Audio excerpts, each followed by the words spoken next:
Shalom, selamat siang anak-anak semuanya. Bapak meminta maaf karena baru mengirimkan materi pelajaran kita hari ini, karena Bapak sedang melakukan perjalanan dan sebuah kegiatan.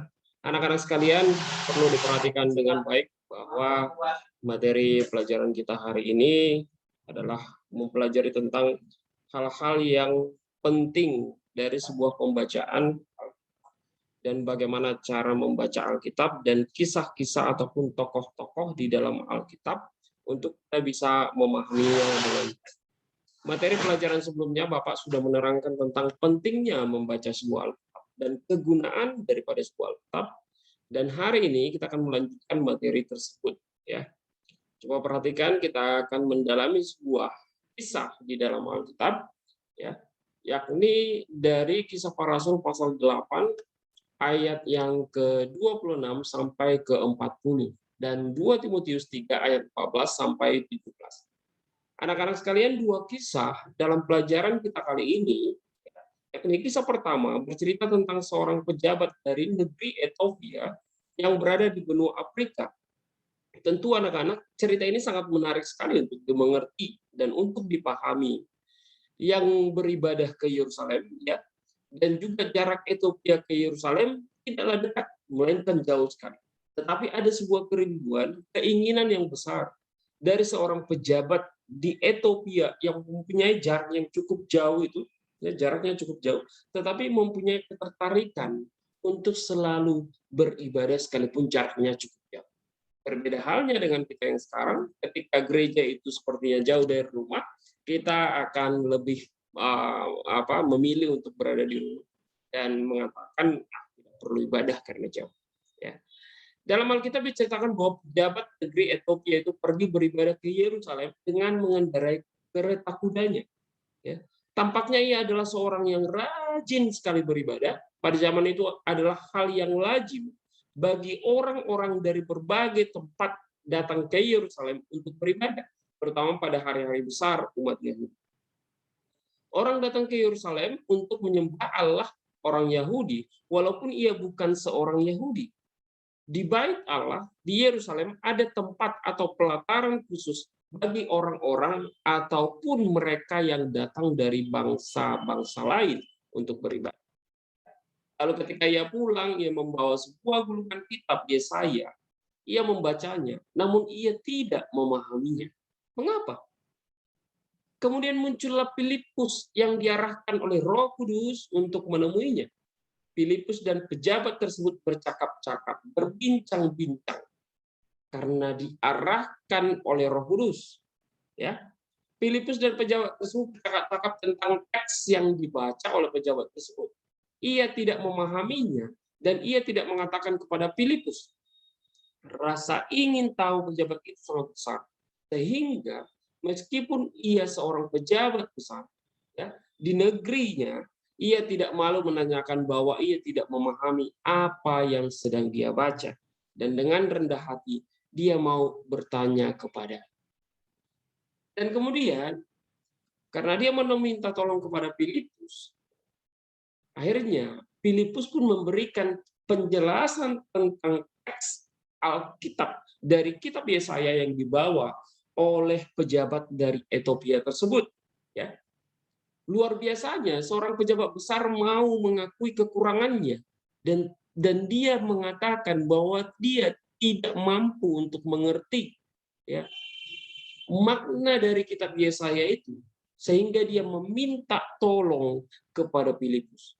Dan Roh Kudus menolong Filipus untuk memberikan pengertian tentang teks kitab Yesaya tersebut kepada pejabat. Tentu anak-anak, bukan sesuatu yang mudah bagi seorang pejabat, bagi seorang orang yang kaya, bagi seorang yang terpandang mengakui kelemahannya di dalam memahami sesuatu. Bukankah sering kita sombong, menganggap paling bisa, paling hebat, bisa melakukan semua hal. Tetapi pejabat dari Ethiopia itu tidaklah demikian. Dia mengakui betul kelemahan dan kekurangannya. Selanjutnya anak-anak, ya, Filipus menolong pejabat tersebut ya untuk memahami teks yang dia baca, dan dengan penjelasan Filipus, pejabat tersebut ya, menjadi mengerti bahwa teks yang ia baca, yakni tentang nubuatan Yesus Kristus yang ditulis oleh Nabi Yesaya beberapa abad sebelumnya. Ia menjadi percaya kepada Yesus Kristus, dan ketika di perjalanan mereka menemukan tempat yang ada air, pejabat tersebut meminta untuk dibaptis kepada Filipus. Anak-anak sekalian, perlu dipahami bahwa pengakuan kita terhadap keterbatasan kita, pengakuan kita terhadap ketidakmampuan kita, itu akan menolong kita mengerti sesuatu dan mendapatkan sesuatu. Tetapi orang yang sombong, merasa paling hebat, merasa paling bisa, kesombongannya itu akan diruntuhkan oleh Allah. Sebagai contoh, anak-anak sekalian, Bapak mau sampaikan, ya, firman Tuhan berkata, ya, terkutuklah orang yang mengandalkan kekuatannya sendiri di dalam Yeremia 17 ayat 5. Ya. Orang-orang yang mengandalkan kekuatannya sendiri adalah orang-orang yang merasa paling hebat, paling mampu, tidak membutuhkan orang lain, seperti tidak mempunyai kekurangan pada dirinya. Padahal sejatinya manusia itu adalah makhluk sosial yang tidak bisa hidup tanpa berdampingan dengan orang lain, yang tidak bisa hidup tanpa orang lain. Jadi oleh karena itu anak-anak, dalam ayat lanjutan dari Yeremia 17 itu dikatakan, tetapi diberkatilah orang yang mengandalkan Tuhan, ya, yang hatinya ditaruh kepada Tuhan. Coba kita lihat, seorang pejabat dari Ethiopia itu tidak menyombongkan dirinya walaupun dia pejabat, tapi dia mau belajar kepada Filipus. Pejabat itu menemukan makna teks yang dia baca, yakni buah yang ia terima dari membaca teks kitab suci adalah keselamatan di dalam Yesus Kristus. Dan itu membuat dia yakin untuk dibaptis oleh Filipus. Ya. Iman itu tidak datang dari hal-hal yang aneh. Iman itu tidak datang dari sebuah kesombongan. Iman tidak lahir dari sebuah kepintaran. Iman tidak lahir dari penemuan-penemuan kita. Tetapi iman datangnya daripada Roh Kudus yang merupakan sebuah anugerah. Jadi iman datang dari hal-hal yang bukan dari hal-hal yang aneh, tetapi dari ketekunan. Karena firman Tuhan berkata apa, anak-anak? Iman itu timbul dari pendengaran, dan pendengaran akan firman Kristus itu sendiri. Jadi iman bukan sesuatu yang dihasilkan atas usaha. Iman bukan sesuatu yang dimengerti karena dipelajari, tapi itu merupakan anugerah pemberian. Jadi oleh karena itu, cerita tentang seorang pejabat dari Ethiopia dan juga seorang Filipus, ya, yang memberikan pengertian tentang teks kitab Yesaya kepada pejabat itu, membuat pejabat dari Ethiopia itu mengerti tentang firman. Kemudian kisah kedua, kita berbicara tentang seorang anak muda bernama Timotius. Sejak kecil ia rajin membaca dan mempelajari kitab suci. Dibantu oleh neneknya yang bernama Louis, ibunya yang bernama Eunike. Anak-anak perlu dipahami dengan baik bahwa orang tua memiliki peran penting di dalam kehidupan kita untuk membangun kepercayaan kita kepada Tuhan. Sebuah contoh di dalam Alkitab, seorang nenek yang bernama Louis, seorang ibu yang bernama Eunike, itu membimbing iman percaya daripada Timotius. Karena rajin membaca firman Tuhan dan mempelajarinya, Timotius pun tumbuh menjadi seorang pemuda yang baik dan saleh. Ia hidup benar di hadapan Tuhan dan dipercaya menjadi pimpinan jemaat di kota Listra. Anak-anak perlu diperhatikan dengan baik. Ya, orang tua itu menjadi orang yang sangat penting dalam membangun keimanan kita. Ya. Sehingga dengan demikian, Bapak selalu katakan, orang tua merupakan wakil Allah di dalam dunia, di mana orang tua memiliki tanggung jawab besar di dalam mendidikmu, membesarkanmu, sudah mencukupi semua kebutuhanmu, karena mereka adalah wakil Allah. Sehingga dengan demikian, maka firman Tuhan mengatakan, hormatilah, taatilah orang tuamu. taatilah orang tuamu. Ya, itu dalam Keluaran pasal 20 ayat 15, ayat 12. Kemudian dalam kitab Kolose dikatakan, hormatilah, taatilah orang tuamu karena itulah yang indah di dalam Tuhan. Sehingga dengan demikian, kalau orang tua membimbing kamu, mendidik kamu, menyuruh kamu beribadah, menyuruh kamu ke gereja, ikutilah. Karena perintah mereka merupakan perintah kebaikan. Menjadi pemimpin tidaklah mudah, apalagi Timotius pada waktu itu ya masih sangat muda sekali. Ya, Timotius pada saat itu masih sangat muda di antara orang-orang yang dia pimpin di gereja di Listra. Apalagi karena Timotius masih sangat muda, namun ia tidak membuat itu tidak membuat Timotius putus asa dalam memimpin dan mengajar jemaat agar selalu hidup menurut kehendak Tuhan. Mengapa Timotius dapat berkata demikian? Karena sejak kecil ia tekun membaca kitab suci dan tidak segan mempelajari. Anak-anak sekalian, sering sekali kita merasa masih anak kecil, sehingga kita merasa bahwa kita tidak bisa berbicara kepada orang tua, memberikan masukan kepada orang tua. Kita menganggap diri kita masih kecil, sehingga kalau kita salah, kita menganggap masih biasa-biasa saja, tidak apa-apa. Kan tidak bisa. Timotius itu masih sangat muda, dia memimpin sebuah jemaat. Ya. Mengapa dia berkata seperti itu? Karena dia semenjak kecil rajin membaca Alkitab.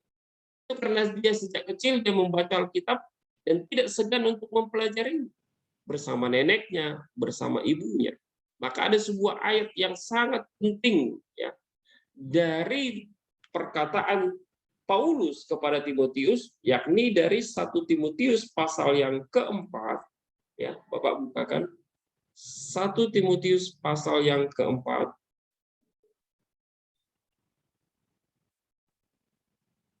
pasal 4 ayat yang ke-12 dikatakan seperti ini, anak-anak. Jangan seorang pun menganggap engkau rendah karena engkau muda. Jadilah teladan bagi orang-orang percaya dalam perkataanmu, dalam tingkah lakumu, dalam kasihmu, dalam kesetiaanmu, dalam kesucianmu. Anak-anak, kenapa kita selalu dianggap bocah, anak kecil? Karena apa? Sering kita bicara itu membicarakan sesuatu yang tidak penting. Sering kita berbicara tidak sopan. Sering kita berbicara tidak memiliki nilai, sehingga selalu kita dianggap anak kecil. Coba kamu sedikit belajar untuk berbicara, belajar untuk memperkatakan hal yang baik, belajar untuk memperkatakan firman Tuhan. Maka orang sekalipun lebih tinggi usianya daripada kamu, mereka akan mendengar. Yang selanjutnya, kenapa kita selalu dianggap bocah, anak kecil, padahal kamu sudah kelas 6, ya? Kenapa? Tadi Bapak katakan karena kita sering berbicara tidak baik ataupun tidak sopan atau tidak bisa ditiru. Ya. Itu yang membuat kita terkadang ya dianggap selalu anak kecil. Yang kedua, ya kita harus bisa menjadi teladan. Ingat, bisa menjadi teladan dalam berbicara. Yang kedua, kita harus bisa menjadi teladan dalam tingkah laku. Jadi kalau kita anak-anak bisa menjadi teladan dalam berbicara, sekalipun kelas 6, orang tuamu pun akan mendengar. Orang-orang dewasa di sekelilingmu akan mendengar. Yang kedua, bukan hanya bicara, tapi kamu juga harus bisa menjadi teladan dalam tingkah laku. Coba bayangkan kalau kamu nakal, kamu suka berantem, memusuhi teman, mengejek dan lain sebagainya, maka kamu akan selalu dianggap anak kecil. Ya. Sehingga dengan demikian, jadilah teladan dalam tingkah laku. Yang ketiga, dikatakan, jadilah teladan dalam kasihmu. Kamu harus menjadi orang yang murah hati, suka menolong, melihat Kristus dalam dirimu.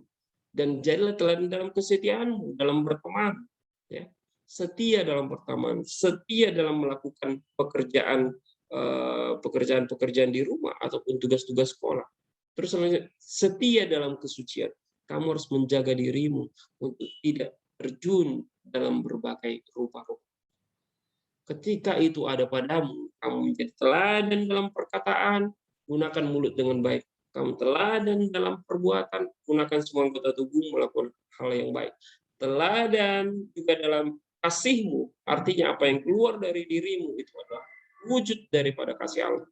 Ya, tanganmu menolong orang, ya, mulutmu itu bisa bisa apa katakan membawa kedamaian, itu baik sekali. Terus selanjutnya, teladan dalam kesetiaan, dalam berteman, tidak memilih-milih, berkomitmen dalam pelajaran dan lain sebagainya. Kemudian kamu juga teladan dalam kesucian. Kamu tidak mau ikut-ikutan melakukan dosa. Maka itu akan membuat kamu menjadi anak-anak kelas 6 ya, yang tidak selalu dianggap menjadi anak kecil. Kemudian dalam hal ini anak-anak, dalam suratnya kepada Timotius, surat Paulus kepada Timotius, Paulus menyebutkan manfaat dalam membaca firman Tuhan yang tertulis di dalam 2 Timotius 3 ayat yang ke-16. Pertama, firman Tuhan itu adalah untuk mengajar. Artinya, firman Tuhan mengajarkan berbagai hal untuk menuntun kita kepada kebaikan. Firman Tuhan itu mengajar kita, mengarahkan kita untuk melakukan semua hal-hal yang baik. Ya, contohnya, firman Tuhan mengajar kita untuk mengasihi orang lain, tidak sombong, tidak berkata kasar kepada orang tua dan teman dan sebagainya. Yang kedua, firman Tuhan itu menyatakan sebuah kesalahan. Karena melalui firman Tuhanlah kita mengerti mana yang baik, mana yang tidak baik, mana yang dosa, mana yang tidak dosa, mana yang diperkenankan oleh Allah, mana yang tidak diperkenankan. Mana yang disukai Allah, mana yang tidak disukai. Untuk menyatakan kesalahan artinya firman Tuhan menolong mengungkapkan kesalahan-kesalahan yang kita perbuat sehari-hari. Contohnya, firman Tuhan menyatakan kepada kita bahwa mencuri, berbohong, dan mengejek teman itu adalah tindakan yang tidak benar. Yang ketiga, firman Tuhan itu untuk memperbaiki kelakuan. Artinya, firman Tuhan menunjukkan kepada kita kelakuan dan sikap yang perlu diperbaiki. Dan contoh-contoh dari tokoh Alkitab, sifat-sifatnya yang patut kita tiru dan yang tidak patut kita tiru. Yang keempat, untuk mendidik orang dalam kebenaran. Artinya orang-orang percaya pun harus terus-menerus dididik di dalam kebenaran. Firman Tuhan mendidik kita berjalan di jalan yang benar dan berpegang pada nilai-nilai kebenaran sesuai dengan kehendak Tuhan. Jadi oleh karena itu anak-anak, materi pembelajaran kita hari ini, ketika kita berbicara tentang seorang pejabat dari Ethiopia yang bertemu dengan Filipus, ingat kuncinya yang pertama, ya, pejabat itu memiliki kerendahan hati ketika dia tidak mampu, tidak mengerti, dia meminta tolong kepada orang yang dia anggap mengerti. Anak-anak, hidup sombong tidak ada gunanya. Ya, jadi pelajaran kita hari ini memberikan pengertian kepada kita bahwa kita itu adalah makhluk sosial yang membutuhkan orang lain. Jangan selalu merasa hebat. Yang kedua, kita belajar dari Timotius. Dia seorang yang muda, tetapi dia bisa terpandang karena apa? Karena dia menjadi teladan dalam perkataan. Dia menjadi teladan dalam tingkah laku. Dia menjadi teladan dalam kesetiaan. Dia menjadi teladan juga dalam setelah dalam kesetiaan, dia juga teladan dalam kasih. Kemudian dia teladan dalam kesucian. Anak-anak sekalian, kita akan dianggap menjadi seseorang yang tidak selalu dikatakan bocil, anak kecil. Ya. Kita harus bisa menunjukkan teladan baik kepada orang tua ataupun orang-orang sekeliling. Jadi pelajaran kita hari ini anak-anak, apa yang kita pelajari tentang kisah dari seorang pejabat dari Ethiopia dengan Filipus dan Timotius dengan Paulus. Ya, kita belajar banyak. Tugas kita anak-anak gampang sekali hari ini. Bapak meminta kalian, ya, Bapak meminta kalian untuk menanyakan makna ayat Alkitab, untuk ditugasi dan dikerjakan bersama dengan orang tua. Ini tugas bersama dengan orang tua, ya. Untuk memberikan penjelasan makna Alkitab dari 1 Timotius 4 ayat 12. Jadi kamu bawa Alkitab, tunjukkan kepada orang tua, tanyakan bersama dengan orang tua, Ya, kerjakan bersama dengan orang tua. Apa maknanya ini? 1 Timotius 4 ayat 12. Oke, anak-anak, sampai di sini pelajaran kita hari ini. Ya, Bapak meminta itu adalah tugas bersama dengan orang tua. Ya, oke. Tuhan memberkati kita semua. Mari kita berdoa. Bapa dalam surga, kami berterima kasih dan bersyukur atas kebaikan Tuhan dalam hidup kami. Hari ini Tuhan, kami telah menyelesaikan pertemuan pembelajaran kami. Tuhan berkati kami mengerti dengan baik, terlebih untuk melakukannya di dalam kehidupan kami. Terima kasih Bapa dalam surga, hanya kepadamu kami serahkan seluruh kehidupan kami. Dalam nama Yesus kami berdoa. Amin. Oke anak-anak semuanya, shalom, shalom, shalom.